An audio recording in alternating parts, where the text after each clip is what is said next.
Всем огромный привет! Вы на канале Вечное Лето. Всем привет! И сегодня мы вам расскажем о том, как открыть свой бизнес в Таиланде. Многие нас спрашивают. И сегодня для раскрытия этой темы мы решили поехать к нашему другу Антону.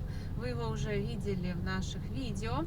Он живет здесь уже больше 10 лет, знает тайский язык и ведет свой бизнес. Поедем сейчас к нему на предприятие, он покажет, чем он занимается, какие доходы, какие расходы, как вообще открыть свое дело. И все покажем вам. Все, ребята, мы приехали, вот Сухумвит. И вот здесь находится берлога Антона. Привет! Знакомьтесь, кто не помнит, кто не видел, это Антон. Расскажи вообще все, что у тебя здесь есть. Чем ты занимаешься, во-первых? Мы занимаемся производством рекламы наружной и внутренней, всяких. Покажи, что у тебя здесь вообще. Да, пойдем. Мы немножко опоздали, тут такой процесс был по производству баннера. Мы его сейчас развернем, вам тоже покажем. Будет мероприятие, чемпионат по рукопашному бою, соответственно. Ты будешь принимать участие? Нет, я не буду принимать участие, мы вот сделали печатную продукцию. Я против рукоприкладства. А кто у тебя в основном заказывает? Тайцы или В русскоговорящие? основном русскоговорящие, конечно. Ну да, проще договориться, объяснить, что ты хочешь, когда есть человек, который понимает тебя 100% по-русски. Как давно ты в Таиланде? Я 12 лет в Таиланде. 12. Я помню, что больше 10. Тут даже, знаешь, не то, что по-русски договориться, часто какие-то вещи люди говорят, просто мы не можем сделать. А наш человек, он как бы хочет, он себя представляет, соответственно, можно. Ну, и мы как бы делаем все просто. То есть невозможно, а возможно. Когда все магазины сказали, не, мы не можем это сделать, вот мы можем. Так, расскажи про свои станки. Где ты вообще их взял? Ну, это вообще отдельная история, потому что часть станков построена мной самостоятельно. Да ладно. Да. Ого. Потому что, находясь в Таиланде, зависишь от сервиса, и, соответственно, либо ты попадаешь в ситуацию, когда ты звонишь, кто-то из Бангкока приезжает, смотрит на твой сломанный станок и говорит: похоже, у вас сломался станок. Ты говоришь: брат, я без тебя это знал. Надо что-то решать. И, соответственно, чтобы не попадать в такие ситуации, как бы... Ну и также второй фактор, у меня просто не было достаточно денег на покупку новых станков, поэтому я брал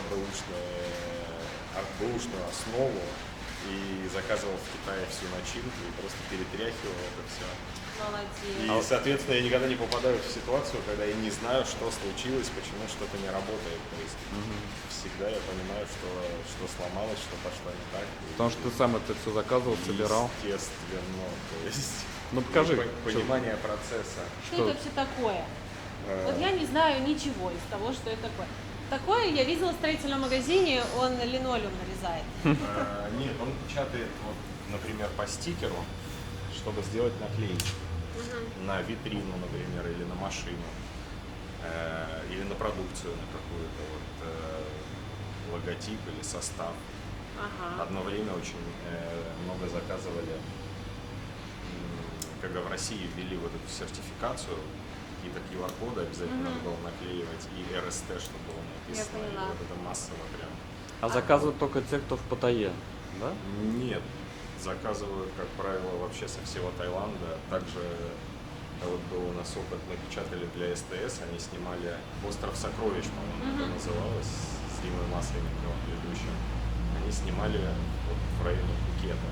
Соответственно, у них задача декорации, там, обои, всякие флаги, сундук для золота, то есть там такой у них. Да, это вы делали? Да, по сценарию. То есть они присылают нам картинку, которую они вот выдумали, сидели там продюсеры, режиссеры, вот они выдумали, нарисовали, создали это и такие, вот нам надо это теперь реализовать, сделать. И ну вот такие заказы, это, конечно, вообще прикольно, потому что вырос на программе «Разрушители легенд». Там были два таких типа, у них была мастерская. Да, мы тоже любили. И они всякую всячину делали. И вот у меня своя такая мастерская, и мы делаем и декорации, и вот всякие всячины просто невообразимые. Тоже вот из такого было, делали отделку в отеле, и у них на стене декорация из 100 масок. 100 масок, причем сложных, там, с зубами, с рогами, фактурные очень. И эти маски еще с подсветкой. То есть вот они попутешествовали по подрядчикам, все им сказали, ну как мы это сделаем, ну как вы хотите. Вот. Ну и мы, соответственно, это сделали с помощью 3D принтеров, печатали маски, красили их, вставляли подсветку туда. А у тебя фотки есть? Конечно. Ну вот мы поставляем. Да мы вас туда можем свозить, даже это на Кози-Бич. Хорошо, это что такое? Так, это в ремонте. Этот боец скоро тоже поедет. Вот тут меняется, собственно, тоже начиночка, меняется печатная головка. Вот этот нарезает, вот этот как раз нарезает. Вырезает всякие фигурные штуки из наклеек. А ты только большие заказы берешь или... Ну, в основном тенденция, да, пока такая, что в основном с коммерческими клиентами. То есть Кто твоя целевая аудитория? Кто ваши клиенты? предприятие, которое, Бизнес ведут. да, бизнес по ТАИ. Ты в галерее недвижимости для Оли делал вывеску, Да, правильно? да. Очень красиво. Большой проект, там есть что показать. Ну там и полет мысли, как говорится, у заказчика тоже был. Понятно. А скажи, пожалуйста, ты знаешь тайский язык? Я когда услышала, как Антон говорит по-тайски, я сначала не поверила своим ушам. Я думала, это какая-то галлюцинация в кафе, а он говорит по-тайски. Это первый человек русскоговорящий, которого я лично знаю, кто говорит на тайском языке. Скажи по-тайски, подписывайтесь на канал Вечное Лето. О, нет, ну я не настолько знаю тайский. Ладно, тогда... Я знаю тайский, то есть я каждый день работаю с бойцами, со своими, с монтажниками. У тебя тайцы, Да. сотрудники. И рано или поздно они уже выучили часть русских слов, матерных в частности. Ну не скромничай, ты говоришь на тайском языке. Ну да, вот, но в Скажи, части... пожалуйста, в вот так. части- Меня зовут Антон, я из России, я работаю в Паттайе. Нет, Не нет, так? нет, А как не так. Ну вот смотри, допустим, я могу объяснить человеку, как ему надо где отрезать, куда что прикрутить, куда что смонтировать. То есть это такая специализированная штука. Ага. Я бы даже назвал это не то, что я по-тайски говорю, мы научились вот как-то сердцем взаимодействовать. Ну как будет отрезать по-тайски? Так. Так? Специализированные профессиональные Да, тайские. да. Как знаешь, есть юридический английский, и вот так же Понятно. тайский инженерный. Понятно. Следующий вопрос. Так. Чем ты занимался в России и откуда ты? Из России, с какого Я города? из Москвы. Из Москвы. Я из Москвы, да. Ну, в принципе, На какой улице ты жил? теплый стан. Да? Теплый стан. Всем А я привет. все равно не знаю. Так. И чем ты там занимался? Ну, в принципе, я занимался практически тем же самым в последнее время. Да? Перед отъездом в Таиланд Угу. у нас была спортивная школа с товарищем. И вот, рекламные движения, организовывали выставки, также печатали что-то, производили. То есть опыт уже был, когда ты сюда приехал. Ну, Потому что следующий да. вопрос, почему ты решил этим заняться в Таиланде? Ну, понятно, что ты этим занимался Потому в что это России было близко, и да. переложил этот опыт Да. на Таиланд. Хочу показать котов Антона. Ты кошатник. Да. Откуда у тебя коты? Котов мне подарили, когда я был в другом офисе. Так. Ко мне повадился ходить соседский кот метить. Соответственно, мне нужен был боец, который его прогонит. И мои друзья на день рождения мне принесли просто вместо бойца двух вот таких вот пушистых комочка. И сказали, это тебе, ты хотел котов, вот коты. Покажи. Какой ты О. красивый.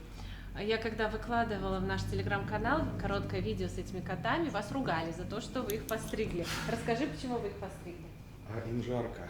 Им жарко, они хоть и находятся в кондиционере 24 часа в сутки, но они прямо обрастают, и они подходят, жалуются. Их стрижешь, и под шерсткой раздражение такое. То есть Это вынужденная мера, когда- они еще когда они сваливаются в коротенькие. колтуны. это вообще отдельная история. Это если не включать кондиционер из-за влажности, он Да. превращается просто в барашка. И у него все тянет, болит, нарывает. Конечно, в обычных условиях никто бы не стал их стричь ни ради развлечения, ни ради красоты, ни ради удобства. Просто без стрижки им хуже. А Они я прям смотрю, болеют. он еще очень длинношерстный прям. Да. Да, он плотный, он когда обрастает на медведя похож просто. Как его зовут? Туми. Туми с тайского это означает Ну, полное имя Тунтан – это мешок угля. очень романтичное имя. Да. А вот белая кошка – это Тунын. Это его жена? Мешок серебра, да. Это пара. Да. Семья. Семья. У нас есть пара на проекте. Ой, какая она добрая. Такой взгляд, как будто она всех... Серьезно. Вот такая, как я с утра, пока не поела. Да, коты просто приехали уже с именами, поэтому Понятно. ситуация такова. Тебя зовет твой сотрудник, пошли спросим, что он хочет. наверное, разогрелся. Все, и мы будем помогать работать. Не просто что так мы пришли, да? Ой, потайная комната. Сюда можно? Или только- Вау, у тебя тут целый лабиринт. Это 3D принтера. Вот раз, два, Ага. и вот этот третий, он тоже немножко в процессе. Можно покажу букву? Конечно. Смотрите, это Антон любит печенье выпекать, и у него такие формочки. А как делать вот проект такой буквы, допустим? Ну, сначала готовится файл на компьютере, графический. То есть, Мгм. если у вас есть логотип там, или еще что-то, мы его берем, засовываем в специальную программу, которая готовит файл непосредственно для вот этого принтера. И он начинает печатать слой за слоем, намазывая Мгм. тоненькой такой вот линией. Мгм. И, Классно. соответственно, да, вырастает буковка. А для чего тебе эта буква М? Это кто заказал ее? Так, это был магазин Soul and Flame. Я думала, Магазин метро вина. открывают. Смотри. Да, что-то напоминает. А вот смотрите, ребята, я вижу здесь катушка с пластиком внутри. Получается, пластик подается с этого прибора вот отсюда на принтер. Он ходит туда-сюда и уже, получается, тоненьким слоем создает нужную фигуру. Как ты это сразу понял? Антон, расскажи, как вот ты стартовал здесь бизнес? Какой бюджет был? Какой бюджет? На самом деле, вообще, по старту было очень интересно. В общем, в свое время я увлекался диджейством. И Да диджеил, ладно? да, в Москве. И мой товарищ был промоутер, и он организовывал вечеринки, и нужно было печатать флаеры. И тогда это было модно, и каждый второй устраивал вот эти вечеринки. Соответственно, флаеров нужно было много знакомым. И мы купили принтер простенький, зачок. И вот тогда это все началось. Ну и как-то развивалось там и так далее. И приехав сюда, уже пожив здесь, мне звонит товарищ и говорит: Антох, там знакомые продают оборудование, ты же этим вроде занимался там, и так далее. И я поехал смотреть оборудование. Оборудование точно такое же, как Мгм. тогда было. Да? И я понял, что это судьба. Понятно. И частично я его забрал, что работало. Ну, вот так и А случилось. сколько это стоило в деньгах? Это Ого, оборудование? это стоило, Ну, ну, это давно вообще ерунду. Они просили, я не знаю, 1200, наверное, бат, но Ага. вот то, что реально работало, оказалось там, 110, наверное. Это еще курс был 1 к 1, примерно. Наверное, да, примерно так. Класс. Ну, Это- то есть, вообще, тут все на желании, на идее, как бы. Понятно. Вырастет. То Ну, есть масштабно. берешь, начинаешь и делаешь практически с да, нуля. ну, в принципе, я вот так наблюдаю за ребятами, которые здесь чем-то занимаются.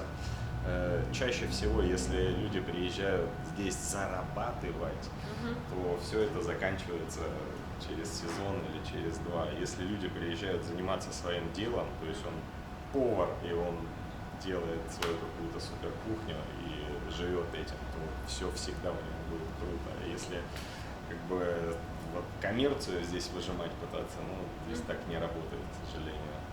Понятно, спасибо. Это твой сотрудник? Да. Савадика. Смотри-ка. Как его зовут? Тайвань. Тайван. Nice to meet you, Света. Are you work here? Ага. Do you like work with Антон? Да, такой. Да, но он не понимает по-английски А. вообще ничего. Понятно. Но видишь, он тебя понял, потому что ты сердцем спрашивал. Хорошо. Это я смотрю, вот здесь выглядит дисплей, управление, да? Да, это вот показывает, насколько стол сейчас разогрелся. Он горячий, чтобы к нему прилипал пластик. Скажи, пожалуйста, как ты подбираешь сотрудников? Тем более тайцев. Где их вообще искать? И по каким критериям выбирать? Ну, главное получить самого первого тайца. А он потом подскажет, где других найти. Ну, так надежнее всего, когда человек есть какой-то, да, основной, и он себе уже выбирает помощника, с которым он будет работать. Не потому что, ну, по сути, без разницы. Главное, чтобы выполнялась задача, и человек, ну, достаточно аккуратно, профессионально работал. В этом и заключается секрет процесса. Некое соотношение скорости того, вот как она едет, и температуры пластика, потому что при небольших даже изменениях пластик вроде склеивается, но он ломкий. То есть тут нужны еще некие характеристики, чтобы потом буква не сломалась. В принципе, в чем прикол вообще этого пластика, этот материал называется PETG. Это, собственно, практически такой же пластик, из которого сделаны бутылки для воды и так далее. И для того, чтобы он как-то деградировал и разложился, нужно очень много времени. Поэтому по отношению к металлическим буквам это просто выигрыш максимальный. Мы находимся возле моря, и железо возле моря из-за соли максимально быстро ржавеет, и оно как хрустящий коржик становится, то есть рассыпается в руках. А если мы говорим, допустим, про лодку или яхту какую-то дорогую, белую, представляете, вот эта белая яхта, на ней на боку белые светящиеся буквы, из-под которых рыжие вот такие ржавые потеки. То есть здесь такого не бывает, потому что все пластиковое, все герметичное и так далее. Ага, я вижу, пошел второй слой. Дегидрированная курочка. Антон хочет передать нашему Персею гостинцы. Сделал такой кулек. Сразу видно, что Угощение. ты русский человек. Умеет делать кулек, из куска бумаги делает контейнер. Покупал семечки возле школы? А как же? Вот. Семечки наши все. Спасибо. Заворачивать кулек не научился. Огромное. Спасибо. Ему будет очень приятно, он любит Я думал, поесть. ему понравится. Это сушеная курица, дегидрированная, продается на Лазаде, как я узнала. Говорят, коты очень любят. Ну-ка, давайте. Мне сказали, что он высоко стоит на лапке. Удють с рукавой коты. Персей не заставишь так. Какие лапы у него огромные. Такой мохнатый, такой большой. Вот смотрите, вот моя рука, она тоже не маленькая. И его голова. На, вот тебе еще. И беленькая красоточка. Я еще хотела спросить, сколько стоит содержать весь этот бизнес? Какие у тебя расходы за месяц? За воду, электричество, налоги, вот такое? Мне кажется, немного. Относительно. Все относительно. Я не знаю, за электричество вот у меня 5 получается. 5000 бат Да, за у все многих, это. у многих в квартирах получается больше.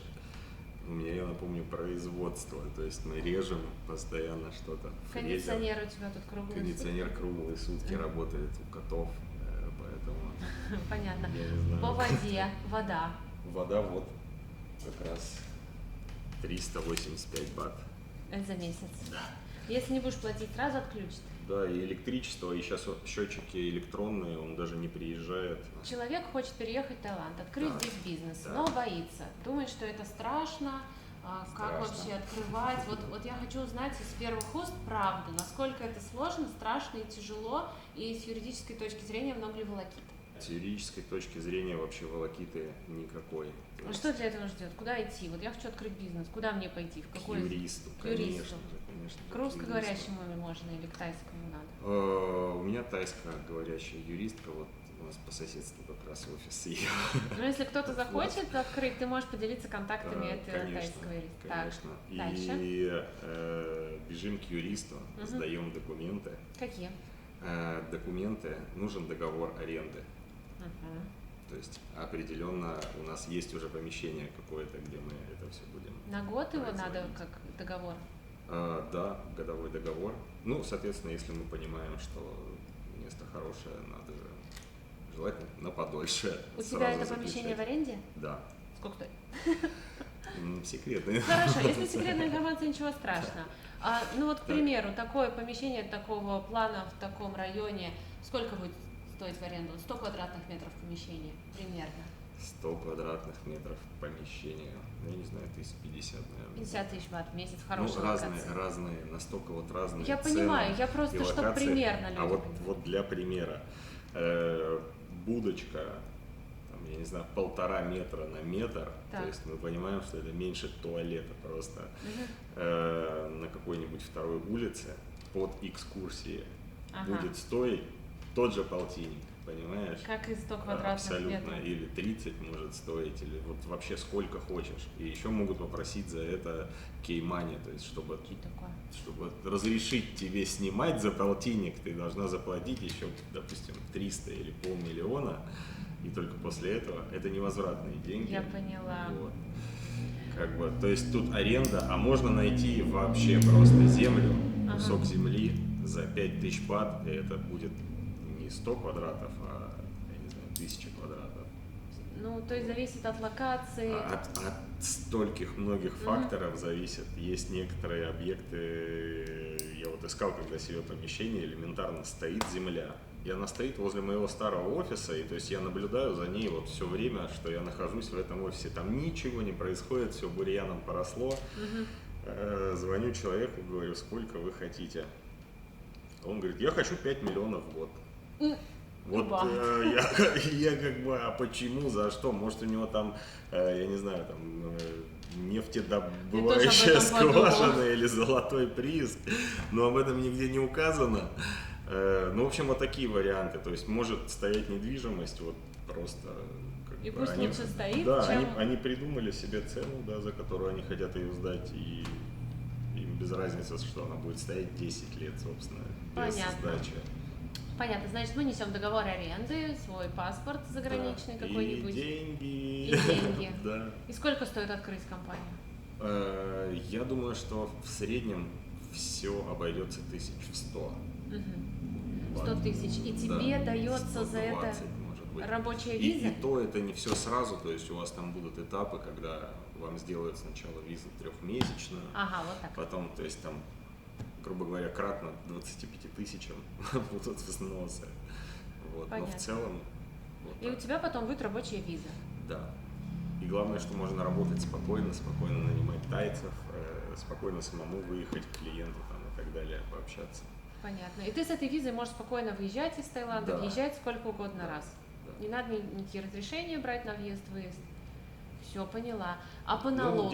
делается мультиренты Мгм. или просто ренты однократная для того, чтобы выехать и заехать. Все, поняла. А по налогам? Какие налоги в Таиланде? Вообще идеально. Да, в этом плане хорошо, так. Да, все достаточно просто и прозрачно. Мгм. То есть по сравнению, у меня было предприятие в России, по сравнению с Россией, ну, одно удовольствие, как говорится. Все, я поняла. И элементарно, что касаемо денег, да, то есть мне понадобилось что-то, я могу просто пойти это и купить со счета компании, мне не нужно никаких сложностей, дополнительных налогов, двойных там и так далее. То есть все просто пошел, купил, в конце года отчитался, вот Понятно. столько заработали, столько потратили. И опять же это делают всю магию юристка, поэтому... Ты просто делаешь здесь, своё да, дело. здесь голова об этом совершенно не болит. Главное просто обратиться к правильному человеку, потому что у меня тоже был опыт. Была тут такая юристка известная, много у нее народу обслуживалось. Русскоговорящая или тайка? Нет, тайка, все вроде было хорошо, а потом оказалось, что она часть работ просто не выполняла. И в это не верилось даже, как бы. Люди говорили, вот она мне там что-то не сделала, пока я сам не попал в эту ситуацию. Очень много проблем. А вот было. такой вопрос. Это правда, что есть такой закон, если ты нанимаешь одного русского сотрудника, русскоговорящего, иностранца, короче, Мгм. ты должен еще 4 тайцев нанять, Ну да. да? Поэтому у тебя нет русскоговорящих сотрудников, как я поняла. Нет, дело не в этом. В принципе, тут у нас много тайцев работает, поэтому у нас был русскоговорящий дизайнер. Ага. Вот, и также оформился work permit, и у нас было больше сотрудников, у нас 9 сотрудников Ага. было в начале, да. Понятно. Часть отсеялась. А доходы твоего предприятия зависят от сезонности, Ну, самую малость. да? То есть Самую это не малость. как недвижимость. Тут Нет, ну потому что экскурсии. смысл в том, что бизнес как бы работает и в сезон, и в не сезон. То Ну есть, да. грубо говоря, не сезон, все бегут печатать какие-то листовки. Готовиться к сезону. Или просто, чтобы поддерживать продажи на каком-то уровне, да, что-то, какие-то действия совершать. Начинается сезон, соответственно, в сезон тоже все обновляем. Понятно. То есть тут в любом случае ко мне. Хорошо. А твои контакты, где ты находишься, как с тобой связаться, если человеку нужна, допустим, вывеска, какое-то оформление, услуги ваши? Медиастрайк компания называется, в Паттайе мы находимся. Ну, мы точку Бикси. оставим на карте Да. под этим видео, Район Бикси, чтобы было Паттайя, удобно Тай. найти Антона. А какие бы направления ты мог выделить из своего опыта? Чем заняться в Таиланде, вот если человек приезжает сюда, хочет открыть свой бизнес? Какие бы направления ты назвал интересными, а в какие вообще лезть не стоит? Да, вы знаете, столько интересных направлений, на самом деле, я говорю, столько людей разных, кто чем увлекается. Вот ребята заходили, у них магазин телефонов, они делают еще чехлы кастомные, наклейки всякие разные. Вот кто бы мог подумать, да? Ну вот да. такой человек. Есть ребята, выращивают осетра. Интересно. Ну, как бы, да. Есть кто-то там, я не знаю, у кого-то балетный ансамбль, у кого-то еще что-то. Ну, то есть все дороги открыты тут. Ну, единственное, что, я не знаю, если только можно выделить какой-то экскурсионный бизнес, это, ну, вот какая-то отдельная история, сложная, проблемная, какая-то постоянная для вот людей, которые с этим, не знаю, занимаются. Потому что чаще всего вот такие вот случаи, когда мы тоже сейчас откроем туристическую вот эту вот будочку, они, как правило, ничем не заканчиваются. То есть на рынке мы всегда видим, что остаются компании более-менее крупные. Да, которые уже 10 лет тут. Ну да, но так или иначе, они же тоже когда-то начинали. Да.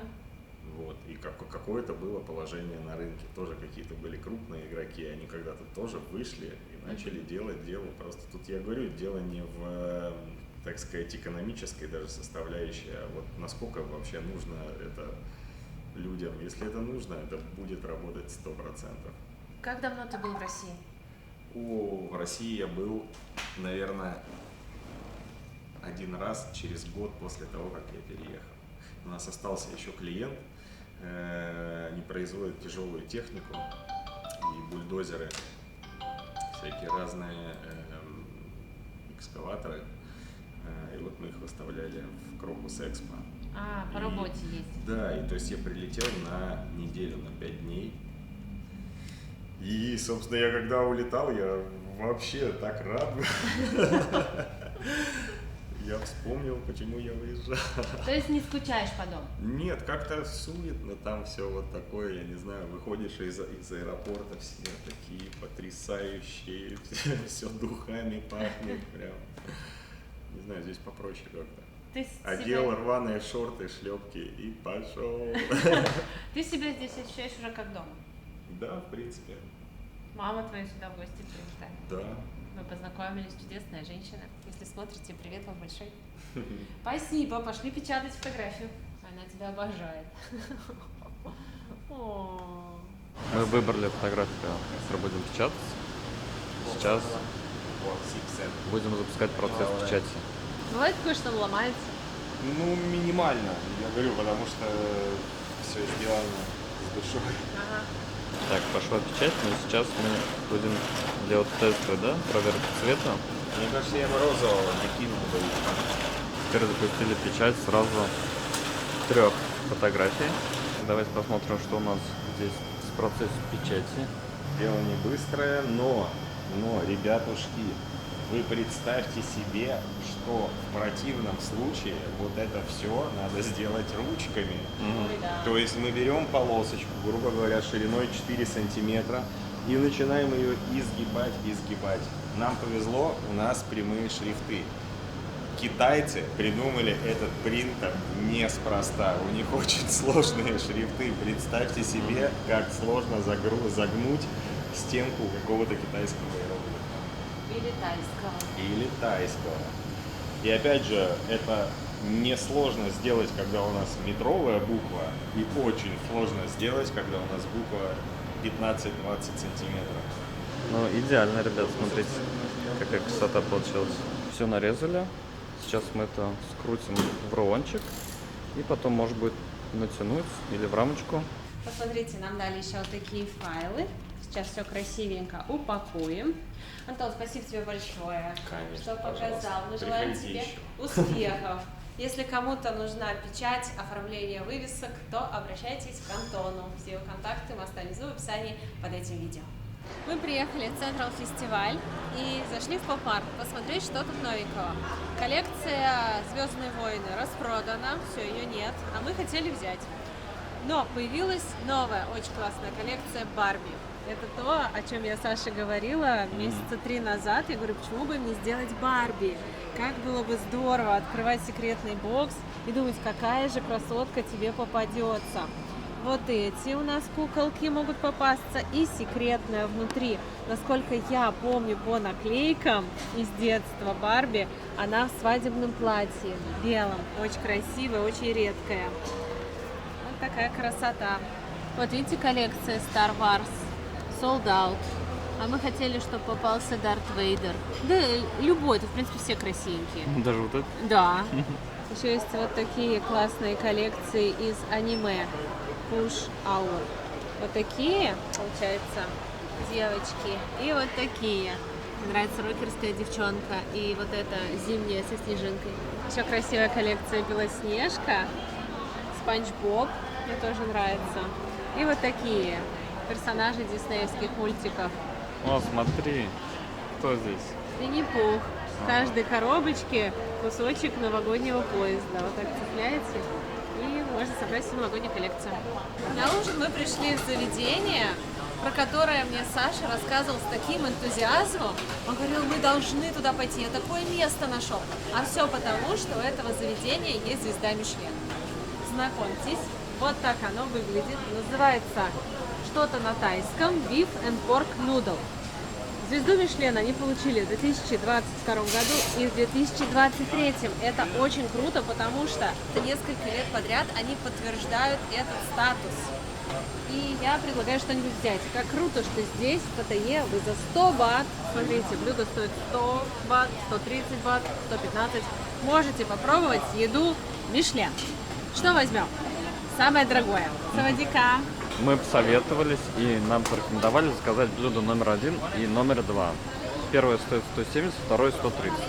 Кстати, чтобы купить блюдо в этом заведении, нужно пополнить баланс вот на этой кассе. Это получается фудкорт в торговом центре Централ Паттайя. Раньше это был Централ Фестиваль. Пополняем, вот мы на 500 бат пополнили. И теперь надо отдать вот эту бумажечку, они отсканируют и снимут деньги с баланса. Также вы можете выбрать тип лапши. Яичная, широкая рисовая, поуже рисовая и вермишель рисовая. Мы взяли 2 яичных. У них здесь открытая кухня и можно посмотреть весь процесс приготовления. Цены вообще классные. Так вот проходишь мимо и не знаешь, пролетишь и не попробуешь, а почему бы и нет. Давайте заценим. Тоненькая, красивая лапша.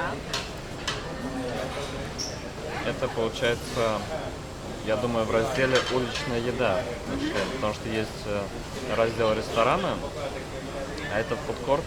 Как вот в Сингапуре мы пробовали вот эту утку или с рисом, или курицу. Что такое? Ну да. Тарелочки большие. Очень вкусный бульон, островато, но в меру. Вкус целого соуса, солоновато, сладковато, жареный арахис, зеленый лук, очень вкусное мясо. А у тебя прям, я смотрю, мясо, куски такие большие, Да, много. это самое дорогое, за 170, а у тебя за 130. Да, поменьше. Смотрите, здесь прям какой жир. Он, кстати, очень вкусный и полезный. Да, это полезное блюдо для здоровья. Это не совсем жир, это вот как коллагеновый кусок. Со стороны может показаться, что это блюдо непривычное, максимально азиатское, непонятное, острое, странное, но когда вы начнете его есть, вы поймете, что это максимально привычная еда. Это очень похоже на холодец, только горячий. Вот когда перед Новым годом вы ставите огромную кастрюлю, варите, вот это коллаген выделяется, жирочек, соль, перчик, и вот этот бульон Все это очень напоминает холодец. И мясо здесь видно, что варилось часов 6. Оно просто тает во рту. Нежнятина. Вот чтобы вы понимали, просто, смотрите, на волокна. В сочетании с хорошей домашней лапшой и бульоном, и зеленью. Это просто, мне кажется, идеальная еда. Полезно, вкусно и дешево. Натурально. Можно на 100 бат химоза какой-нибудь, да, взять. А можно вот это. Пусть вас не смущает темный бульон. Мы как привыкли, что у нас в супах прозрачный. Просто здесь, видимо, соевый соус и мясо такое вываренное. Вот если вы любите холодец, я уверена, вам понравится. Поэтому смело рекомендую. Будете всем говорить, что ели в мишленских заведениях. Мы пришли в торговый центр Central Festival, и здесь, на самом нижнем этаже, есть большой классный продуктовый отдел, где продаются продукты со всего мира. Даже есть и сельдуки, нарзан, боржоми, сейчас вот смотрели. И снимаем видео под конкретный запрос. Нас очень просили показать вкусняшки, полезные, всякие мюсли, батончики, которые можно купить в Таиланде, и вот здесь можно их купить. Сейчас покажу, что есть и какие цены. Например, да, берем вот такую коробку.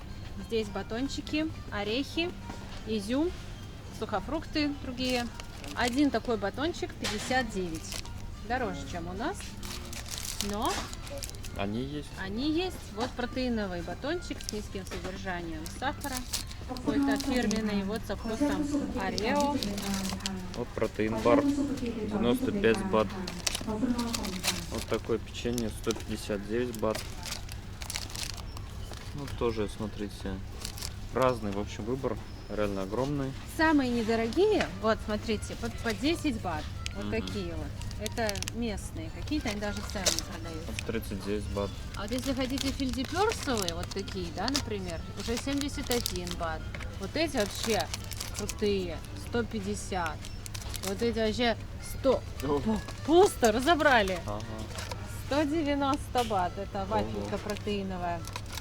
Так что имейте в виду, они есть. Можно такую коробку взять. Кстати, вот это выгодно, мне кажется, брать. Я бы сам взял вкусные такие Давай возьмем. штучки. Классные. Хоть и говорят, они не особо полезные, но все равно иной раз думаешь, лучше такой съесть с орехами, сухофруктами, чем шоколадку, да, какой-то. Или сникерс.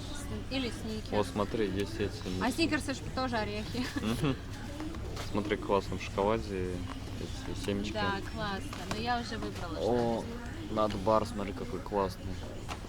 Конечно, если на цены не смотреть, то здесь прям очень хороший ассортимент. А если смотреть, то очень плохой. Ну, имею в виду, Нет, все ты правильно говоришь. выбрать есть из чего реально, как бы много всего, но цены, вот если на них не смотреть, то можно все взять. Еще вот такие есть. Ага, еще вот такие. Вот, в общем, надо что-то взять и пожевать. 200 бат, вот где-то 500 рублей. Мы не удержались, пришли поснимать для зрителей и берем сами. Вот так с нами постоянно. Я даже когда товары для зрителей выкупаю, вот сейчас я иду с шопинга, с выкупа, я обязательно что-нибудь куплю себе. Сейчас шампунь купила. Я просто не знаю, как это работает. Если кому-то надо, если кто-то что-то хвалит, я думаю, классная вещь, тоже возьму. И мы берем вот такой протеиновый горький шоколад с миндалем. Здесь 5, получается, таких баров. Ну вот 5, я думаю, вот таких баров. И один выходит за 33 бата. Это получается нормальная цена, где-то 80 Очень рублей. выгодно, дешевле, чем вот одна вафля Да. 190. Одна реально 95, вот здесь невыгодно. Я беру лепешки для шаурмы домашней. Что-нибудь да заверну. Если вы еще не в курсе, напоминаю, что у меня есть своя группа по доставке товаров из Таиланда, Дубая, Европы.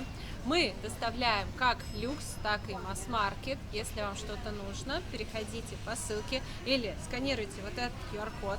Жду вас всех в гости. В ленте выкладываю самые актуальные предложения, самые выгодные цены, что сейчас со скидками. И если вам нужна какая-то конкретная вещь, вы также можете мне написать, такой запрос сделать. Я посчитаю, сколько это будет стоить с доставкой, скину вам всю информацию. Доставляем быстро, в среднем где-то 10 рабочих дней до Москвы, еще плюс 3-4 дня в другие города. Вот, в полном красивым комплектом бутика. Ребята, ну что вы с нами делаете? За что вы так с нами жестоко привели нас в этот отдел? И я увидела бискотти, итальянское печенье. Оно твердое, миндальное, очень вкусное, ароматное. С вином, очень вкусно. Стоит 160 бат за вот такую баночку. Ну, кстати, возможно, дешевле, чем в Италии. Оно очень такое дорогое, потому что много миндаля в нем.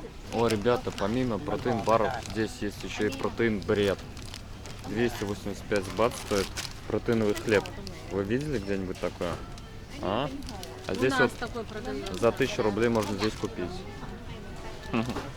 Ну ладно, 800. Здесь отдел с корейской едой. Много всего интересного. Вот мы нашли, например, смотрите, вафли за 85 бат. Светик забирает последнюю коробку. Еще здесь, смотрите, какие есть бары. Стоит 159 бат. Написано без бренда. Ну, это такой бренд без бренда. Очень хитро. Чё Если ещё? не понравилось, как бренд назывался? У Без него бренда? У него нет Я бренда. не знаю. Вот эту беру. Саша не хотела ее брать. Как И- так можно и не берем. хотеть? 5 орехов и семян, без сахара и соли. Она жидкая, Свет. Ты Нет, даже это масло выделилось, она твердая. намазать не сможешь. Лучше возьми вот корейский. А, Вот это вот. Что это такое? Без бренда. Ну видишь? это арахисовая паста. Арахис, он не полезный орех. Он самый бесполезный орех. Почему? Потому что он растет под землей. А, это для кротов. Это для кротов вообще орех. Вот смотри, еще есть корейский чай. Берем. Посмотрите, мы нашли пасту из семян подсолнечника. У нас семечки в основном жареные продают, а здесь вот как турбеч, правильно называется. Мгм. Почему у нас так не делают? У нас полно полей из подсолнечника. Мгм. Я вот люблю такое. Намазал на печеньку или что-нибудь на хлебушек. Вкусно. А еще, ребятки, посмотрите, какой хороший здесь выбор оливкового масла. Мы в России всегда берем вот такое. И здесь оно стоит 365 бат за бутылку 500 миллилитров. В принципе, я помню, что в России была такая же цена, 909 рублей. Мне кажется, нормальная, поэтому берем. Еще посмотрите, какой здесь выбор масел. Также здесь посмотрите, какой выбор альтернативного молока. На Светик посмотрите. Как красиво. Вот, ребят, смотрите, начиная отсюда. И вон до конца все эти стеллажи. Это различные вкусняшки. Здесь чипсы. Здесь маршмеллоу. И еще что-то. Вот Светик называет. И вот посмотрите просто. Там конфеты, шоколад, печенье, Харибо. Лакрица, О, 69 бат. вы где-нибудь видели такой выбор Харибо? Ну а про выбор другой еды тут, конечно, говорить не приходится. Какой здесь выбор различных паст. Вы просто сами посмотрите, всяких соусов. Вон там еще масла подсолнечные, соусы всякие, консервы. Здесь можно, мне кажется, приготовить абсолютно любое блюдо. Ребятки, если вы будете жить в квартире в Таиланде, где нет духовки, как мы, ничего страшного. Все, что вам нужно, это купить аэрогриль. Вот такой аппарат мы купили в Central Festival за 2700 бат. Классная штука. Сейчас буду здесь готовить утку с курочкой и морковкой, с чесноком, перцем. Вот так это дело загружается. Она у нас, кстати, на 6 литров. И выбираете, что хотите приготовить. И очень быстро. Я заметила, что готовит быстрее, чем духовка. Можно готовить без масла. Можно оставить и заниматься своими делами. Вот, ставите, что будете готовить, она готовит. Так, нам надо, наверное, chicken wings или вот просто chicken Давай просто чикен поставим. 60 минут. Даже много 60. Давай на 40, наверное. Тут у нас не просто аэрогриль, он инфракрасный, новая модель. Смотрите, тут есть фишка. Можно смотреть в оконце, что там готовится и на какой стадии процесс Мгм. готовки. И сегодня я, кстати, в нем уже приготовила морковный пирог. Вот, он очень красивый получился. Прям такой золотистый. Но я сверху полила сметаной с сахаром. 25 минут он запекался. Очень быстро, очень классно. Вот коробка от него, притащили, и теперь радуемся. Сковородка ушла в отпуск. Все, запускаем, жмем старт. А сами идем в тренажерный зал. Что, ребятки, пришли с тренировки, смотрим, что получилось, и понимаем, что, кажется, мы пересушили. И это мы поставили на 40 минут, да? Надо было вообще на 30. А по рецепту час и больше. Видите, какая здесь скорость.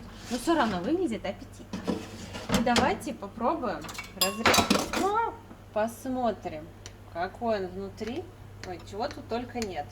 И морковка, и цедра лимона, и кешью, и изюм, ванилин.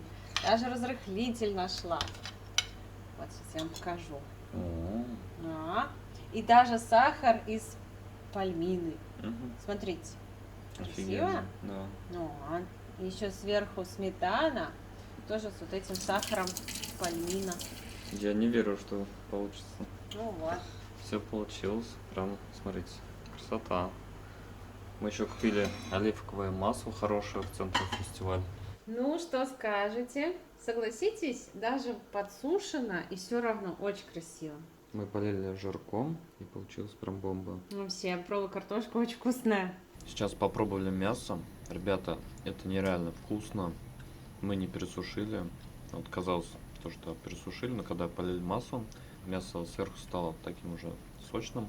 И внутри пропечено идеально. У кого есть аэрогриль, напишите в комментариях, как он вам. И хочу дать Персию попробовать вот эту курочку, которую передал ему Антон, дегидрированную. Перси, идем, идем. Ну-ка, попробуй, будешь такое? Говорят, что коты это очень любят. Ой, он обычно курицу у нас так не ест. Зажамкал. Ни сырую, ни Ты отварную. всю положи, пусть ест. Ну это много, давай Ну, по чуть-чуть. Он потеряет интерес, я его знаю. Классно, как чипсы. Она такая легкая, как пенопласт. Вкусненькая. Говорят, что коты думают, что мы уходим на охоту, когда нас нет дома, и ждут нас с какой-то вкусняшкой. Если мы не даем вкусняшку, им нас жаль, они думают, что охота была неудачной, и мы не принесли еду. Поэтому, когда приходите домой, дайте еду своему коту. Ну уж я не знаю, с кем кот поделился этой информацией, но кошачьи эксперты говорят так, что они думают, что мы уходим на охоту. Себе мы взяли обязательно воду. Вот такую берем питьевую, Монтфлёр. Она вкусная, а для готовки мы набираем бутылки в автомате внизу, на первом этаже возле комплекса, прям стоит на территории. Дальше хлеб, нам очень нравится вот такой, из фудмарта. Он хорошо лежит и очень вкусный. Закончился омега-3, решили докупить, и тут идет в подарок fish oil, рыбий жир. Сырочек, тоже в фудмарте, вот этот гауда, нам очень нравится. Бекончик на завтрак, хлебушек вот такой батон, очень вкусный. Саша хочет его с джемом апельсиновым. Полдня выбирали джем, чтобы был без добавок, без красителей, без химии. И вот такой, какой-то импортный, да? Да, итальянский, но он стоит 150 бат. Другие там джемы аналогичные по 50, а вот хороший уже 150. Но зато можно спокойно есть. Помидоры, масло соленое для моих брауни.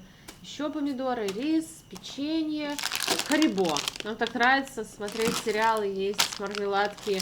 В этот раз не смогли выбрать и решили взять все, что понравились. Морковка, яйца, еще такой хлебушек. Безлактозное молоко. Меня спрашивали, есть ли здесь безлактозное. Да, пожалуйста, есть. Лимон, протеиновый йогурт, огурцы.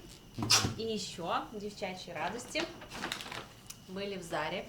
И я купила себе очень красивый бомбер. Вес 190 бат он стоит. Мне он так понравился. Легкий, классный, с шелковой юбкой, с брюками. Да и вообще так даже с юбкой короткой. На платье накинуть. Я хочу с его помощью немножечко разбавлять женственность и как-то женские образы. Мне кажется, он добавляет какого-то характера, стиля. Мне очень его понравился. Он легкий, такая как ветровка. Бывает, что летом и весной хочется что-то накинуть вечером. И я считаю, что этот бомбер прекрасно будет справляться с этой задачей. У него очень красивый такой золотой замок. Его даже можно вот так вот собрать. Вообще в Заре классные вещи. Соотношение цена-качество, я считаю, что это лучше. По крайней мере для меня, на мой фасон, на мою фигуру. Дальше.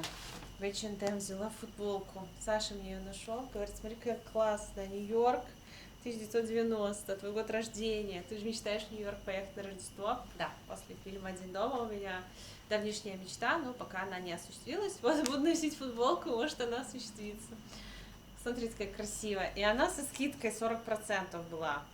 Не 499, а 290 бат, кажется, она вообще вышла. Поэтому выгодно. Ну, хлопковая, приятная. Персей, кстати, зафиксируйте. Мебель не рвет, только когтеточку дерет. Видите, мы образцовые, как сказать, квартиросъемщики. Вот, но ничего не испортил вообще. Кажется, от нас разрушений больше, чем от кота. Со своей когтеточкой приехали. Да. И еще я купила очень красивые, роскошные, я считаю, босоножки. Тоже в Заре. Не смогла удержаться. У меня есть босоножки, конечно же, как у многих, но на низком каблуке.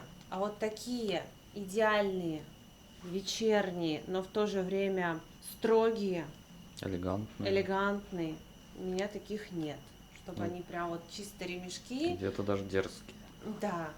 И очень красивый такой материал, но это не кожа, искусственная кожа, но она такая красивая, фактурная, каблук высокий, фурнитура золотистая, такие легкие акценты, и они удобные. У меня большой размер ноги, и редко, когда босоножки удобные, что-то где-то давит, тянет, впивается, либо вообще они настолько узкие, что нога не пролазит, она широкая. Вот, и для моих ног это просто идеальные. То есть я надела и такая, вау, какие они удобные. Я просто забыла, что сложно подобрать. Обычно на них смотрю и думаю, ой, это капканы. Даже мимо прохожу. Это что-то мне так понравилось, думаю, дай примерю. Примерила, и мои ноженьки прям туда вот так вот раз вошли, и я могу на них даже пробежаться. Это удивительно. Я решила, что надо брать. Когда такое было, да, обычно с этим проблемы, неудобно, а это прям очень удобно, и поэтому Саша разрешила взять, поэтому взяла. Вот, счастливая, довольная, меня отвели на прогулку, все купили, поэтому я так рада, когда классные покупки какие-то, ты думаешь, ой, хороший день. А когда нет никаких покупок, ты думаешь, скукота. Вот. Вам спасибо за просмотр. Если выпуск понравился, ставьте лайки, пишите добрые комментарии, подписывайтесь на наш канал, заходите в нашу группу ВКонтакте, в нашу группу в Телеграм. Увидимся в следующих выпусках. Вас очень сильно любим. До новых встреч. Пока.